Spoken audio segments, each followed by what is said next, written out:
BBF take মিডিয়ার পক্ষ থেকে শুভেচ্ছা জানিয়ে শুরু করছি আজকের পর্ব কম্পিউটার ট্রিক্স অ্যান্ড টিপস।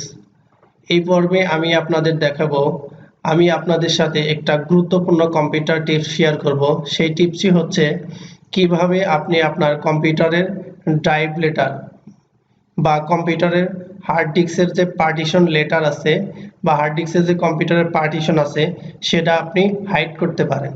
আপনার কম্পিউটারে ধরুন 5টা পার্টিশন আছে, আপনার একটা পার্টিশন খুবই গুরুত্বপূর্ণ পার্সোনাল ইনফরমেশন সেখানে রাখেন। সেই ড্রাইভটাকে আপনি আপনার ইচ্ছা মতো হাইড করে রাখবেন, যাতে অন্য কেউ আপনার কম্পিউটারে বসে ওই ড্রাইভটাকে খুঁজে না পায় এবং আপনার ওই পার্সোনাল ফাইলগুলোকে যাতে খুঁজে না পায়। তো বন্ধুরা, আপনি যদি আমার চ্যানেলে নতুন হয়ে থাকেন অবশ্যই সাবস্ক্রাইব করবেন এবং কমেন্ট করে আপনার মতামত জানাবেন। তো বন্ধুরা, কথা না বাড়িয়ে শুরু করা যাক কিভাবে আপনি আপনার কম্পিউটারে ড্রাইভ হাইড করতে পারেন। প্রথমে আমি কিবোর্ডের উইন্ডোজ প্লাস আর প্রেস করব। আর প্রেস করার পরে আমাদের রান অপশনটা চলে আসবে। রান অপশন চলে আসার পরে আমরা এখানে টাইপ করব gpedit.msc।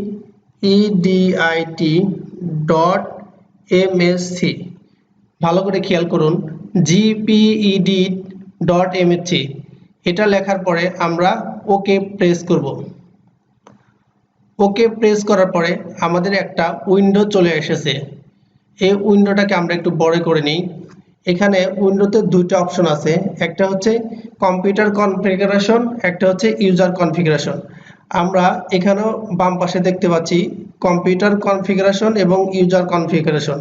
আমরা ইউজার কনফিগারেশনের অ্যাডমিনিস্ট্রেটিভ টেমপ্লেটে ক্লিক করব। অ্যাডমিনিস্ট্রেটিভ টেমপ্লেটে ক্লিক করার পরে আমাদের ডান পাশে অনেকগুলা অপশন চলে আসছে। সেখান থেকে আমরা উইন্ডোজ কম্পোনেন্টে ডাবল ক্লিক করব। উইন্ডোজ কম্পোনেন্ট থেকে আমরা এখান থেকে খুঁজে বের করব ফাইল এক্সপ্লোর। ফাইল এক্সপ্লোরে আমরা ডাবল ক্লিক করব। ফাইল এক্সপ্লোর থেকে আমরা এখান থেকে সার্চ করে বের করব। আমি যেটার নাম বলবো সেটা আপনারা খুঁজে বের করবেন। সেটা হচ্ছে hide this specified drives in my computer, অর্থাৎ যে ড্রাইভটি আমি স্পেসিফিকভাবে হাইড করতে চাই সেই অপশনটি খুঁজে বের করব। এই যে বন্ধুরা, আমি পেয়ে গেছি hide this specified drives in my computer. এটাতে সিলেক্ট করে আমরা ডাবল ক্লিক করব। ডাবল ক্লিক করার পরে আমাদের নতুন আরেকটা উইন্ডো ওপেন হবে। এখানে উইন্ডো থেকে তিনটা অপশন আছে, একটা হচ্ছে নট কনফিগারেশন, একটা হচ্ছে নট কনফিগারেড, আর একটা হচ্ছে এনাবল, একটা হচ্ছে ডিজেবল। আমরা এনাবলে ক্লিক করব। এনাবলে ক্লিক করার পরে নিচে আমরা দেখতে পাবো pick one of the following combinations. এখানে একটা চেক বক্স আছে।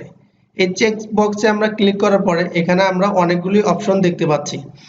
আমরা হাইড করার জন্য প্রথমে আমি আমার হার্ড ডিস্কের মাই কম্পিউটারে চলে যাব। সেখান থেকে আমি কোন ড্রাইভ লেটারটাকে হাইড করতে চাই সেই ড্রাইভ লেটারটাকে আমি দেখে নেব।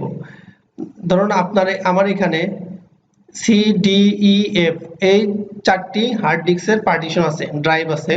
আমি এখান থেকে ডি ড্রাইভটাকে হাইড করতে চাই। ডি ড্রাইভকে হাইড করার জন্য আমি হাইড অপশনে চলে যাব।